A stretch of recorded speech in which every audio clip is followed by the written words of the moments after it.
Good evening, like totally rad ghouls and specters alike. It's your chillin' ghost host with the most here, Tiki. And BlueDragonFive, here to engage in some haunted holiday hijinks by trudging through the catacombs and dusting off the cobwebs as we recount our spooky selection of Halloween classics. So light up the tubular jack-o'-lanterns, suit up, and grab the wicked candy dish as we revive and recount tonight's spectacular, totally rad selection. 90s Rocket style. Power. What? 90s style. Yes, 90s style. Thank you. Yes. Rocket Power the night before.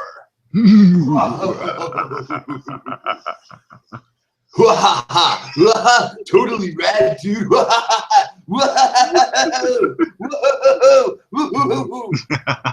that? That's like my radical 90s dude doing a maniacal laugh.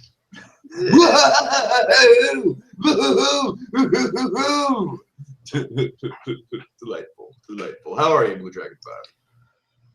I'm well. Cool, that's good. So it is the penultimate episode of this year's Haunted Holiday Hijinks. We've had 13 selections in the works for you guys, and this is the 12th one we're getting to. The final one, which we'll announce at the end of the show, is really exciting. It's honestly, guys, it's something that I've been wanting to cross off my bucket list of podcasts for a while. But in the meantime, we had a lot of fun with Rocket Power over Christmas in July. You know, had a lot of fun with that podcast.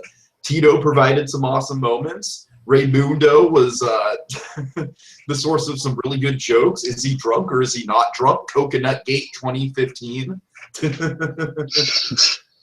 So I figured, what a good way to kind of like celebrate Rocket Power in terms of not being an awesome show or even a quality show, because it's not, looking back on it.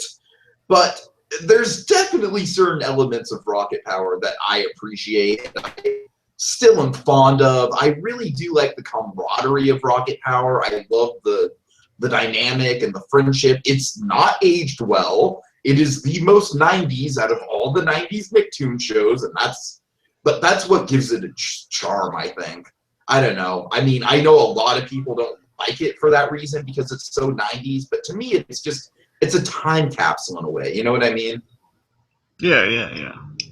So, all right. So tonight we're talking about the night before, and BlueDragonFive. This is, for my money, this might be one of the only Halloween specials I can think of that takes place specifically on the night before Halloween. Yeah, folks, this one actually is a perfect choice for the penultimate episode because it's about the day before. Exactly.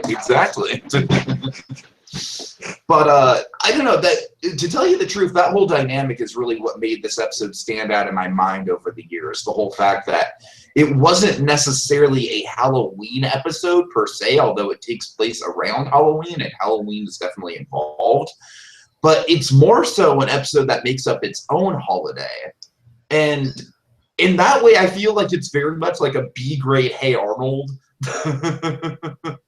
You know what I mean? Where it's like, hey, there's this special thing that everyone does in the town. And it's kind of like built around, I don't know. I kind of got that vibe. I was like, oh, if they did this on Hey Arnold, it'd be a lot better and a lot more interesting. Well, and do you have think like a cool backstory to it? Well, is this holiday actually based on something, Tiki, to your knowledge? Well, I mean, I do know that, like, in California, because I do live in California, I do know that it is kind of, a thing that people go out in teepee houses around Halloween. It's not necessarily, like, a big custom, like, all right, it's October 30th, let's just roll out all the toilet paper, But I don't know, I just think it's just based around the fact that around Halloween there's a lot of vandalism, and I think the creators kind of like took that concept and gave it a creative twist by literally making a holiday out of it. So for that reason, this episode kind of sticks out in my mind in a good way, because I do think there's some creativity behind it. So without further ado. Yes, without further ado, let's jump into it. Let's jump into the night before. So the kids are looking forward to trick-or-treating for the first time solo now that they're old enough. Hello? Yeah, I'm sorry. I'm just taking. I'm making sure you're getting kind of freezy on this, and then make sure it's not freezy freeze. I want my freezy freeze. Oh god. Okay, anyway, so yeah, the kids are like looking forward to it. They kind of going solo without having like silly family themed costumes. Gravity Falls. Again, it's interesting, BlueDragonFive. This episode kind of made me think in terms of like, it's a really fleeting time in your life, isn't it? That time between when you're old enough to go out trick-or-treating on your own and then when you outgrow trick-or-treating. It's like maybe like 3-4 years max. You know what I mean? Yeah. And I feel like those times, like those trick-or-treating, the ones where you're out by yourselves, one where you're just out with friends and you're out with your parents. Like I remember there was this one vivid night where I went out with my sister and then my best friend from middle school. And we ended up like trick-or-treating around the block. And then we ended up walking down this like really, really dark, ominous path in this park. And it was super scary. But I don't know. It's just, there's a certain nostalgia connected to it. It's interesting. It's a fleeting point in someone's life. Let me ask you this. I'm sorry, go ahead. No, go ahead. What are you going to say? Let me ask you this. Do you remember the last time you went trick-or-treating, the final time? I remember the last time I went trick-or-treating. Well, yeah, I never go alone. You can't. You need the buddy system. You need that safety net. Oh yeah, absolutely. But you don't remember exactly when the last time you went was? I do. You just don't want to say. Well, it's you still go trick-or-treating a few houses in the costume. Maybe visit the neighbors and stuff. All right. Fair enough. I respect that. I can totally respect that. Yes, okay, this is still an annual thing, yes. No, honestly, I think that's awesome, as long as you don't, like, creep out the neighbors or anything like that. No. Yeah, it all depends on how much if you're just like one of these kids going door to door without a costume, then it's pathetic. But, it's just like... Exactly. That's despicable, that's not right. I mean, if you got the enthusiasm, you got the quality, if you get the investment in it, that's where you... Well, I remember the last time I went trick-or-treating was 2008. And I was 17, almost 18 years old, and The Dark Knight came out that summer. And, I told my big story about The Dark Knight, and I was like, Joker yes. stuff like that. Yes. And so I decided to recreate the Joker makeup from that and go trick-or-treating. And then it was just me and my sister.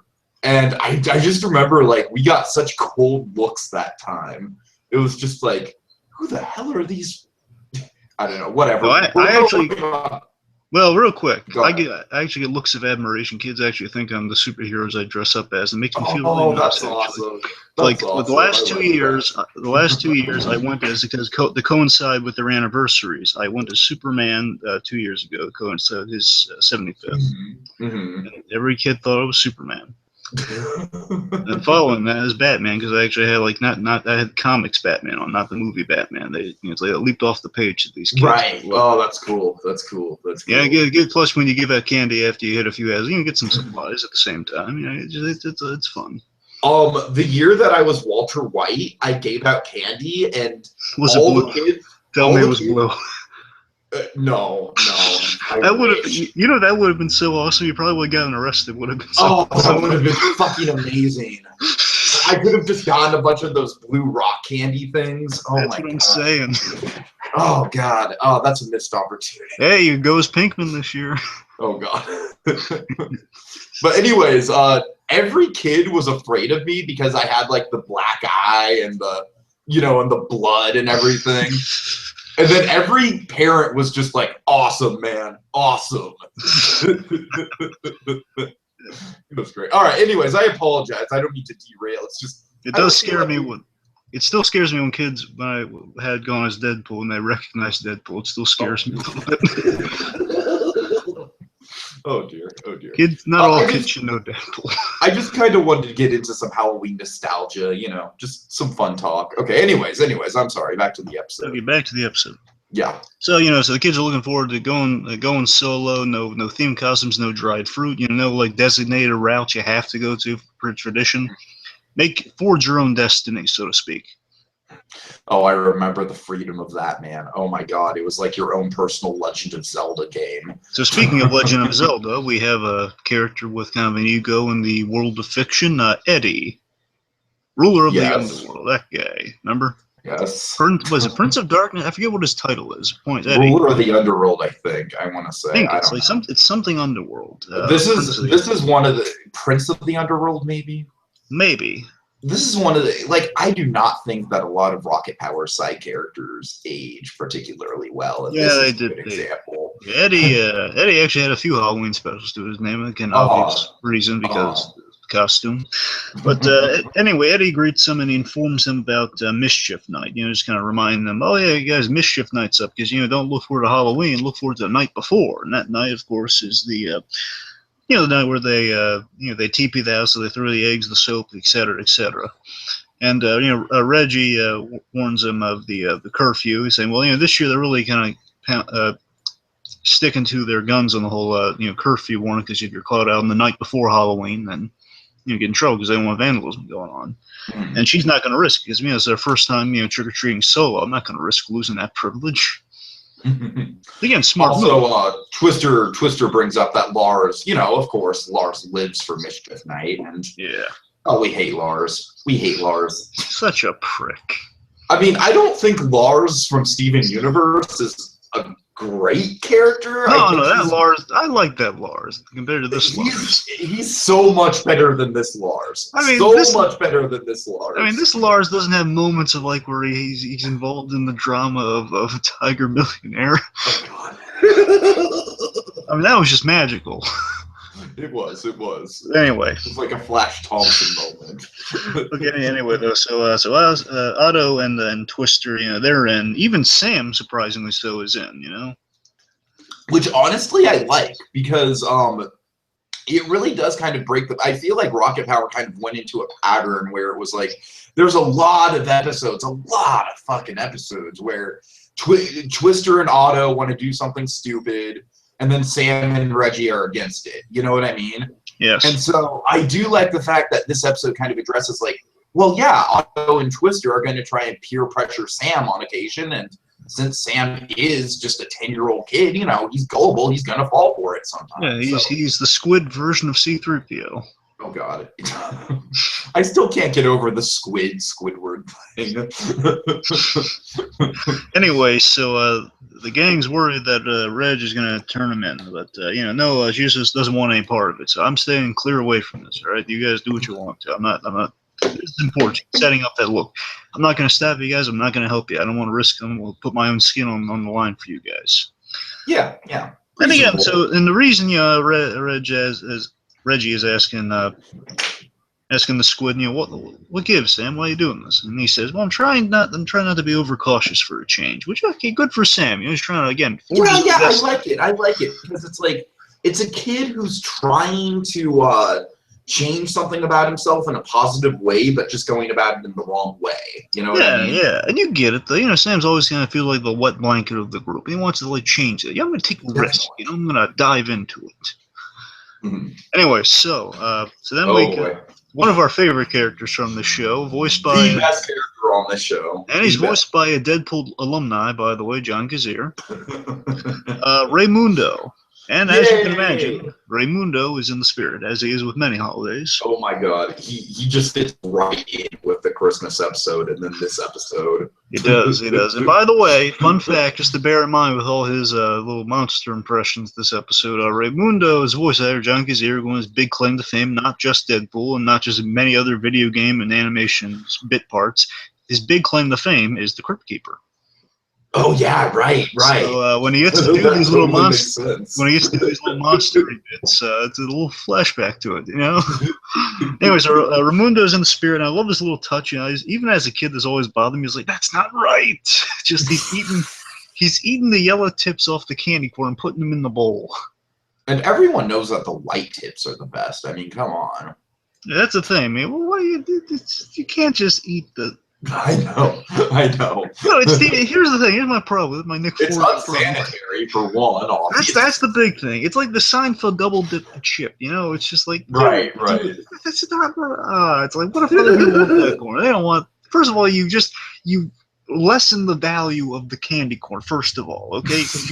You Also, it's funny that candy corn is kind of a running thing with these specials. We've had like at least 3 or 4 specials that specifically point out candy corn. Well, I wonder why. It's not like it's a beloved Halloween treat. But I'm just saying. Okay, anyway, so again, Raimundo has a little quirk of eating the candy corn. I like to see fleshing out the history of Raimundo on Halloween. He loves his traditions and such. And this, to me, touched me, and I do this I do this annually also. It's kind of a thing I've started up with some buddies of mine. It's tradition to have a little scary movie-thon. In my case, not scary movie, basically what we've been doing here for 12 reviews now, watching Halloween specials. Right. But in Raimundo's case, they're watching scary horror movies. Definitely a marathon of it. Usually I watch it with some family, but not kind of that little get-together for it. So, watch it. In their case, they had 9 movies to watch. Just love Otto's walking out of the house saying, well, Otto, listen, we got 9 movies to watch before Halloween. Come on. Well, I'm going to Twisters. Right into the Christmas thing, it's totally like the same character. It totally carries over. But seriously, that's the thing I really picked up from the episodes. Like, the holiday traditions around Halloween just kind of bring back a lot of nostalgia. Watching the Halloween specials, Oh, definitely. The theme costumes, the candy corn, all the stuff. It bring back some lovely nostalgia, and I like that about this special. So, so anyway, Otto's excuse is he's going to Twister so they can work on their costumes, and then Raimundo warns him about the curfew. Oh, don't worry, we'll be back before then. It'll be fine. Then he gives Reggie a selection, so he's like, "All right, what do you want to watch first? Vampire zombies?" Now, right here, he's channeling Crypt Keeper. Right here, yeah. So, vampire zombies, the hungry dead, or the walking hunger of the formerly dead. No, it's the walking hungry of the formerly living. Oh, the formerly living. I'm sorry. Yes. I'm sure you must have gotten a kick out of that one. Yeah, that was funny. Okay. Okay, then we get our. Hello? Sorry, folks. A little technical difficulty. But he'll be back. In the meantime, a word from our sponsors. Don't miss out on the nice spooky programming. Vampire zombies, followed by the hungry undead. And then, for an encore presentation on the AMC network, the walking hunger of the formerly living. Make sure you buy your candy corn in bulk, or else you'll be biting your nails off with terror and horror. Sorry about that, folks. Just killing some time for Tiki to return. And he's back. Not quite. Nope. Never mind. I'm still in the process of refreshing. Sorry, folks. Back to stalling. So, I hope you're ready, folks, because next episode, it's a biggie, folks. I'm telling you, folks, next episode is a big one. You're gonna. Okay, now I'm back. All right. Hello. Okay. Here, all right. Take us through the next bit. Pick up the slack a little, would you? Are we at the Stippletons, or did you go through that already? Yeah, we're at Simpletons. Simpletons. Okay, so Merv is he's protecting the house with Violet's cooking spray.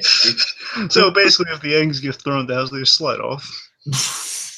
No muss, no fuss. But unfortunately, she is in the middle of making making her pumpkin cookies. So that's the cost of. Basically, he's protecting the house, but at the cost of imperfect pumpkin cookies. Oh god, the pumpkin spice phase. No! No, seriously, this show was like referencing making pumpkin spice and everything before that became a thing. Well, no, I think just cookies in the shape of pumpkins. That's what I thought it was. Oh, okay, that makes sense. I mean, that to me sounds. I wonder how pumpkin cookies would actually taste. Like pumpkin pie, but in the form of they make. cookie. They make them. But yeah, I'm just assuming the more appetizing option would be pumpkin-shaped cookies. I would think so. I'd think so. Yeah. Although Now people they're do gonna go, stick. people, people do go ape shit over their pumpkin spice, though. Okay. Anyways. I love pastries in the shape of pumpkins. Those are always appetizing. Who doesn't? Who doesn't? Okay, so So Otto and the gang, they're already paranoid and they barely even left the house. to be fair, and this special does capture some great atmosphere. I mean, it really is spooky out here all alone. The lights are off and everything. Yeah, exactly. It's not the traditional kind of Halloween atmosphere. It's kind of just like, oh, we're doing something we're not supposed to, and it's all kind of very intimidating. And what's kind of neat is that the Halloween decorations aren't really out for the big night yet, so it's like completely all really legitimately spooky. But some of the decorations are there; they're just not lit up. That's the thing. I mean, right. Of course, if you, what's more scary? You walk up to a house, you see all these gleaming lights and everything. You walk by a house, you can't see anything. You're reaching your hands out to look around, and you touch something with pointy teeth. That's terrifying. Thank you. Yes. Thank you for that image. Well, that's why you never go to the unlit houses. Exactly. And that's the PSA. My house will be unlit this year, kids, so don't even think about it. Okay, so let's see. So Sam I'll wants be to in go my home. back room getting drunk. Well, that's kind of. I wish I was lying. That's a dark portrayal, man. That's bumming me out. I'm sorry. I have nothing to do on Halloween. I literally blew my load. Well, you may want to rephrase. Okay, anyway, moving on. So Sam wants to. I shaved the beard. There, I rephrased it. Hey, Charlie Brown goes Charlie Brown. Just wear some black underneath, put it on a white sheet. Hello.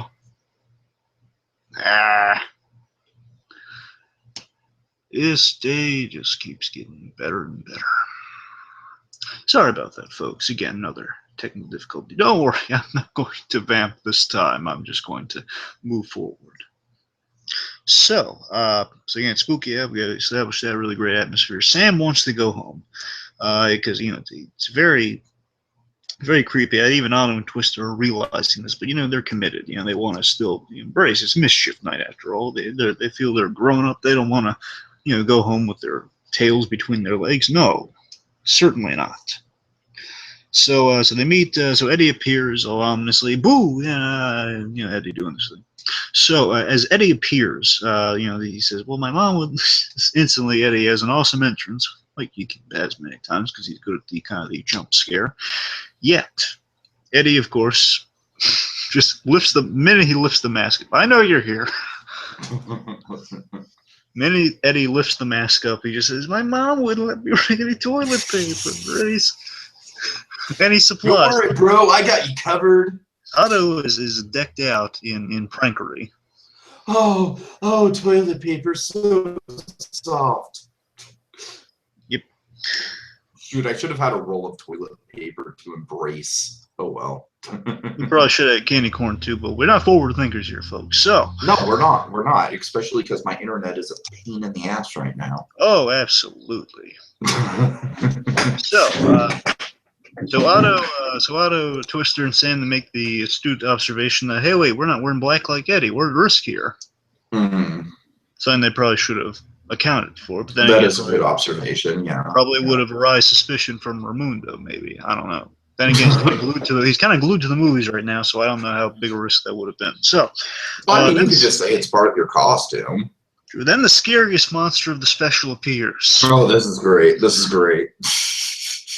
Little Mackenzie and her father are walking, and again, it's not Halloween. Bear in mind, it's not Halloween, but the father's probably taking to a party or some part, little friends or whatever. Anyway, so Mackenzie's just is complaining about the party. Again, her father's just like Frankenstein, so the silhouette of that and a little thing with a pointy witch hat kind of scare him off. So she's complaining about the party. I want to ketchup on the walls. Yep. I want to be a mutant. I want my Reptar bar.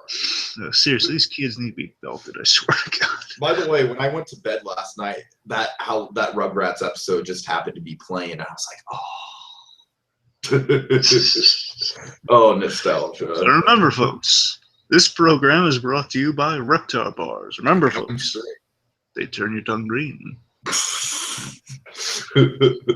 Okay. And gummy chairs. Get a bag now. Okay. So, moving forward.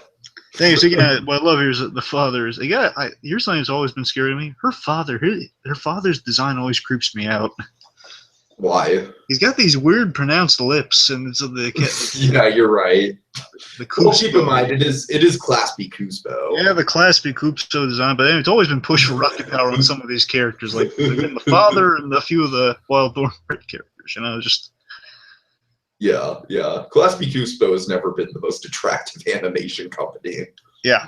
Your point is, like, he has cotton in his ear, so he's a happy camper. But again, not the best parenting PSA. No, not exactly. Maybe if he took those cotton out of his ears, maybe his kid would stop being a brat, Did he ever think about that? Well, if you ever... Well, I mean, if you had a daughter like that, wouldn't you want cotton in your ears, though? Yeah, fair enough. Okay, so let's see. So, okay, so what do we got next? They go like...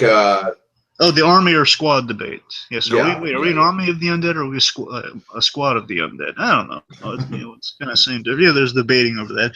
Anyway, so they want to go to a different house, and Eddie's saying, "Why?" And then Sam says, "Because it's my house. I have this house every year." I have a good reason. This is my house. And Eddie turns the color of a Coke machine because he realizes, oh wait, Sam's here. I didn't mean we do this every year. Did I say me? I meant they.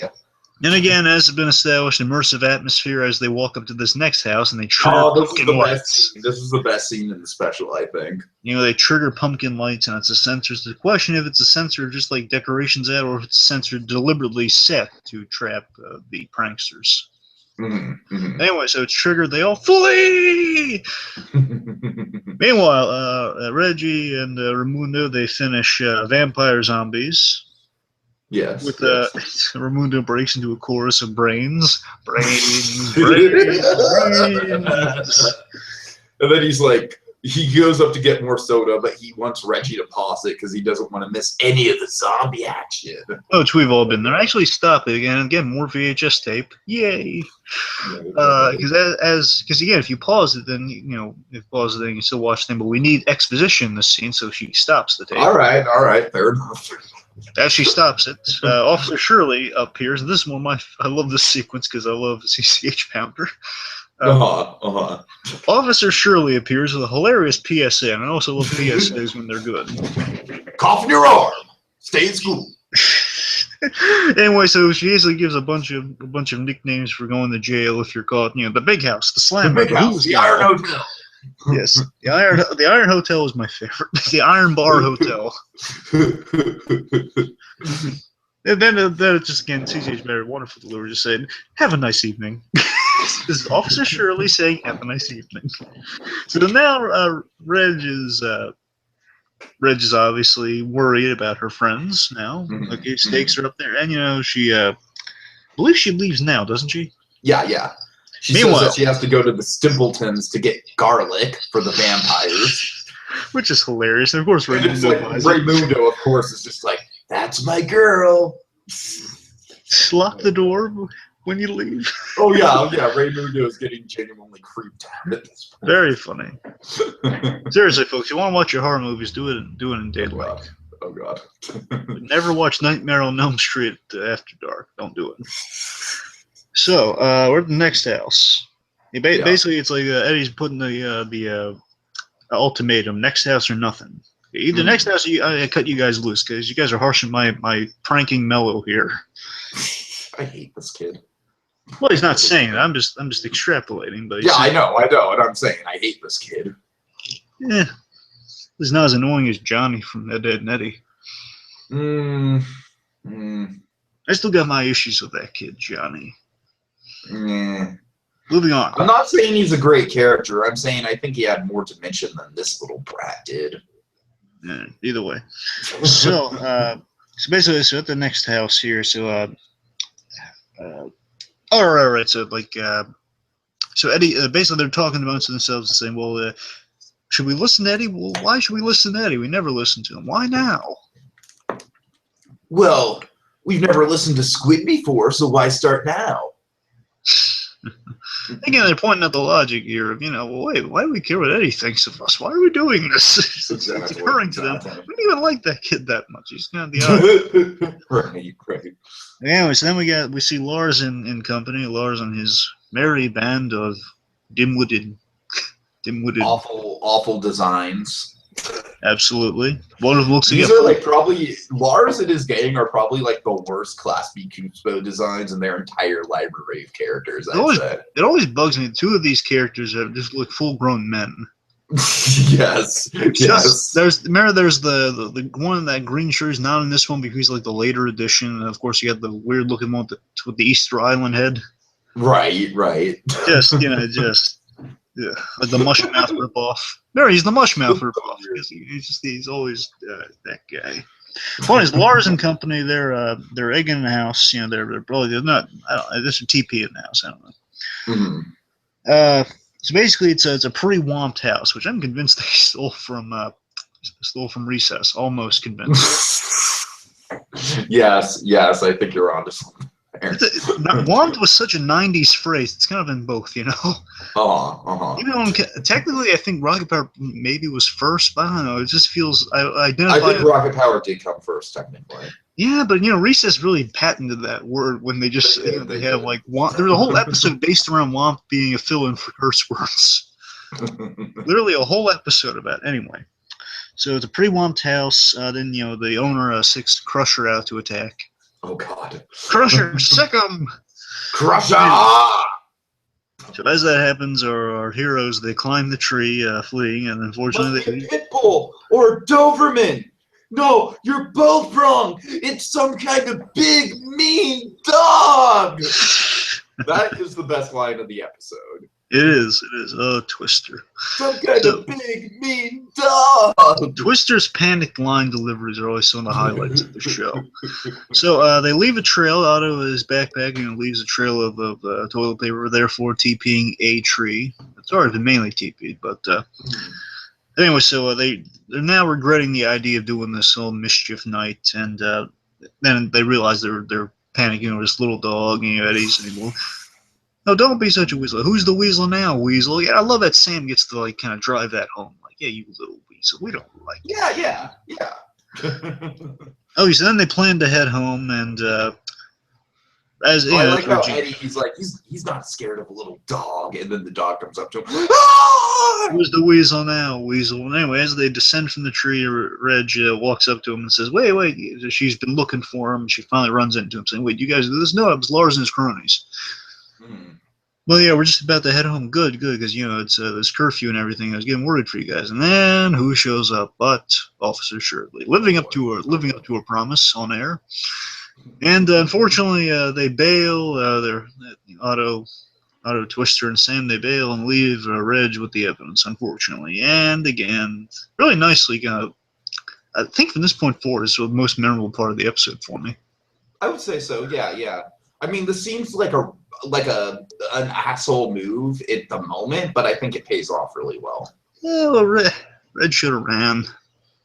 Well, she should have, but at the same time, I feel like it's more just like the three of them were assholes for leaving her. Well, I mean, Sam, come on, let's cut Sam a break.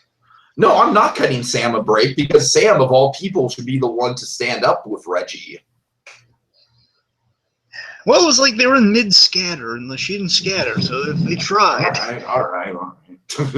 Like they said, run away, and then she didn't run away. That's true. They did say run away. And again, she didn't do anything, so if she ran, then... Okay. Then again, you know what? Actually, let me think about it. There's something wrong here. I'm going to do a little PSA right now. You know what, folks? Reg shouldn't have run away. She actually did the right thing. You know why? She should have told Officer Shirley that it was Lars and her cronies, but you know what? She didn't. We didn't see that scene, so we don't know what happened. Red should have just told her that it was Lars and the cronies. Then again, she probably would have had the rationale. And Tiki's now left the room. Well, he's not left the room. He's facing different difficulties. But anyway, so folks, real quick, what I'm saying is, actually, Reggie, look, it is the right thing to do not to run away from the police. Absolutely, that is the right thing to do. However, she's in a position where it's a tough thing because, if she just tells Officer Shirley it was Lars and the cronies, then again, she'd be questioning her, well, why are you out there? What gives? And of course, she had to say she's looking for the gang, so it's kind of it's an unwinnable situation, I suppose. It's either way, someone's getting thrown under the bus. So unfortunately, Reg is caught by Officer Shirley, and she's, well, will she go to jail? Will she not go to jail? We'll see. But before we continue with our broadcast, never mind, we're going to continue with the broadcast because Tiki's back. Okay, so Raymundo, he's terrified of vampires. He's just absolutely just cowering in fear at this point. Otto, Twister, and Sam return home saying, "Oh, they're going to stay over." And it's just like a quick excuse to why they're coming home in such a rush. Raymundo completely distracted. And he's terrified by the ringing of the doorbell. Ah! Oh dear. So then we get this nice little scene with Ray and Shirley, which I think definitely kind of hints that those two kind of have a little bit of a fondness for each other. Oh, they do. They definitely do. They're friends, and there's always been, again, before the movie, or at least before the last, I think it was the last episode. There's kind of like the New Zealand movie. Mm-hmm. Yeah, that was the last episode.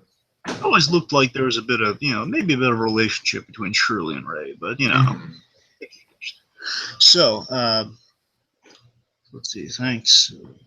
All right. So she comes there and she brings Reg to Raimundo. Mm-hmm. Again, I think it's a really nice gesture. And it's kind of like Officer Shirley being the smart officer that she is, and she's a good officer. I want to give I love my good cop characters, and she's among the ranks. Definitely. And she does a smart thing here. She knows Red, she knows the family, she likes the Rocket family, so she's going to give Raimundo a chance instead of doing this scare him straight thing of taking her to jail. Yeah, which was nice. Right. That's a smart move on Shirley's part. So again, she's not completely, just. No, and I think that's always kind of been her character. It's she definitely has a tough demeanor at points, but really when it comes down to it, she's very logical at her job. Exactly. Anyway, so that's not why you're here. It's just, oh no, and then we see poor Red. She's, she's been sacked with all the blame, and she surely, no, it's because I like you, Ray. So she doesn't have to. Yes, I'm not going to book her this time. Okay, anyway, so let's see. So she's taking, and then the boys are realizing, well, she's taking the heat for us, and then they realize, okay, it's your time. They come down there and they spill the beans. They tell the whole thing. It's our fault, not hers. Now Raimundo has a worse punishment in mind than no Halloween. This is an awesome payoff. This is an awesome end. It really is. Okay. Now we see. Now again, I initially had issues with why Reg is still under the blame here, but then again, she did keep it from Raimundo that they were doing this, so she is. That's true. That's true. Yeah. Anyway, so then there's an awesome ending here. So take us through it. Okay, so the family is trick-or-treating at the Simpletons. Violet answers, oh, your family-themed costumes just get cuter and cuter every year. Took every ounce of... First of all, I want to mention, they're wearing... What? Just want to point out that they're all wearing awesome... Hello? Yeah. Can you hear me? Yeah. Hello? Sorry, there's a delay or something. Okay, I got you. All right. What just happened there? Okay, can you hear me, Tiki? Yes, I can. Yes. I'm making sure. I think there's a delay. Oh dear. Anyway, they're wearing awesome pumpkin costumes, a little green turtleneck and everything, in there. It looks great. Mm-hmm. Okay, anyway, so what's happening? But there's a new trick-or-treating rule, Violet. Only one piece of candy per house. Yeah,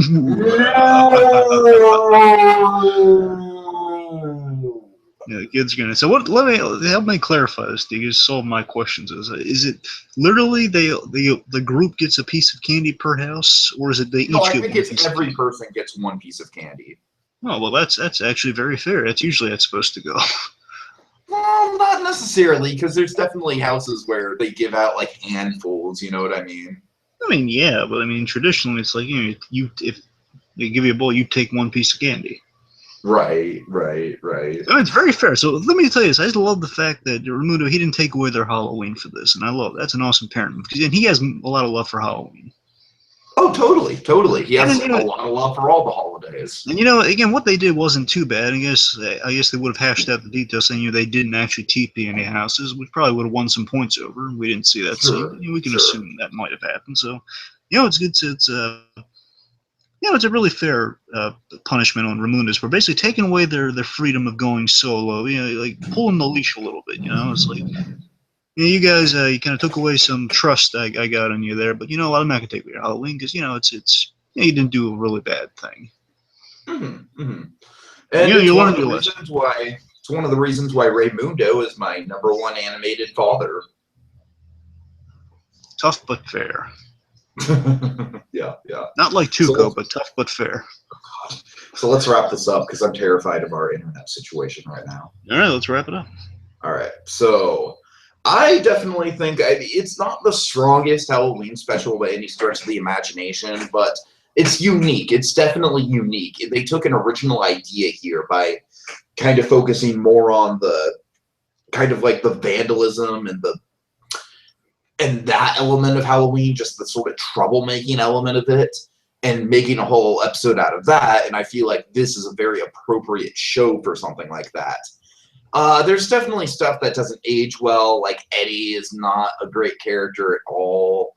But having said that, I feel like this episode definitely redeems itself because it comes full circle really well, has a good ending, and you have Raimundo freaking out about zombies. So really, what more do you want?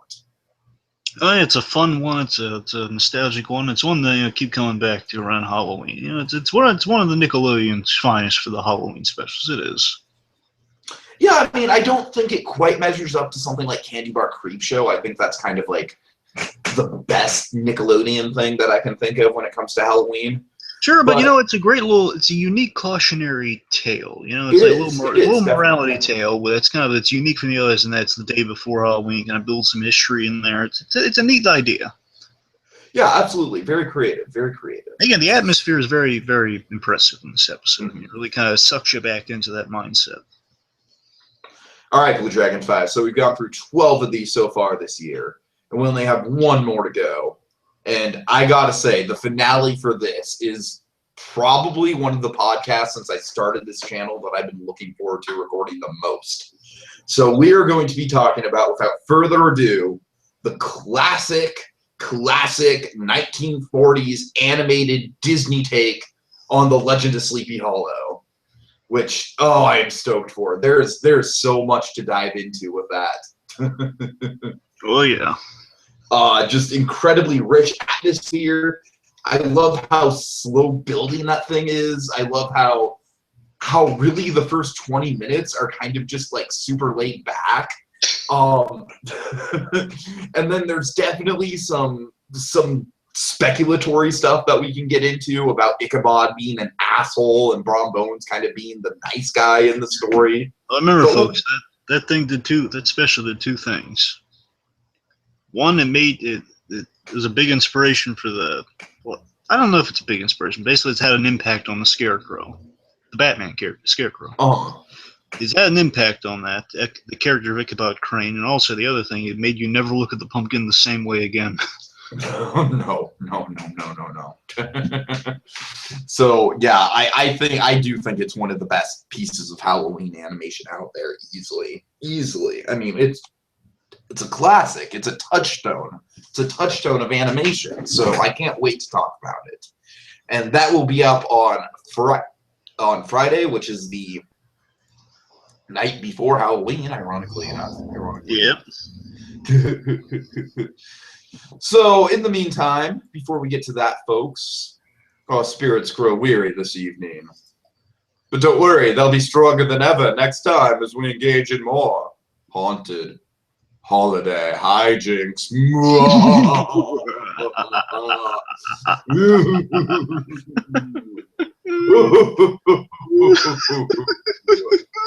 Oh, yes. It's some kind of really big dog!